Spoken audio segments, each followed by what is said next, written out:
These were a group of brutal titans who even frightened the gods themselves. Each titan possessed astonishing strength. To permanently imprison them, the gods used ancient black iron to forge chains that tightly bound their bodies, and even sealed their mouths with steel bars, keeping them trapped in the cage for all eternity. 3,000 years later, a masked figure holding a divine bow suddenly burst in. With divine power, he shattered the shackles that imprisoned the titans, and an astonishing force instantly rose into the sky. Realizing that the titans had awakened, the gods immediately descended to the earth, attempting to stop this cataclysmic event.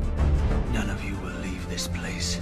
Facing their former mortal enemies, an earth-shattering battle was about to break out. Poseidon, the god of the sea, held the trident and struck first. With the might of thunder and lightning, he instantly defeated the titans approaching him. Zeus, the god king, casually summoned a divine weapon and effortlessly smashed the attacking enemies. Athena, the goddess of wisdom, fully displayed her combat prowess. She was full of vigor, brandishing her sharp blade and ruthlessly killing the incoming titans. Even though all the gods had extraordinary combat skills, the titans had an immortal body. In a moment, Thor, the god of thunder, fell first, and Athena followed closely, also suffering serious injuries. Multiple parts of her body were slashed by sharp ice blades. Nevertheless, she still pleaded with Zeus to stop the titans from escaping and must not abandon the human beings on Earth. Seeing that the titan race was unstoppable, Zeus made a painful but decisive move. He summoned the divine power of the heavens and forcibly tore apart the two stone statues supporting the mountain. The entire mountain collapsed with a deafening crash. At the critical moment, Zeus picked up the dying Athena and returned to the heavens. Saint Padre woke up from extreme terror. It turned out that the scene she had just witnessed was the future she had foreseen, and the mask wearer who released the titans was actually the current king. He had once been a devout believer, but when his wife and children were consumed by illness, the god he believed in stood by and watched, which completely shattered the king's faith. He vowed to retrieve the god bow that the god had left on Earth, release the imprisoned titan race, and make the lofty gods also experience the bitterness of despair. And the saintess with the premonition ability became the key to finding the god bow. But when the king led his army to the temple, Saint Padre had already left ahead of time. In a fit of rage, the king cruelly poured lamp oil on the priests and set them on fire, burning them alive. Then, he searched the entire Greece, and anyone who refused to reveal the saint's whereabouts was thrown into the bronze bull torture device and suffered intense heat until they died a miserable death. Even the surrendered soldiers, once they lost their usefulness, would be cruelly deprived of the right to reproduce. Not long after, the king's army once again bloodily destroyed a village.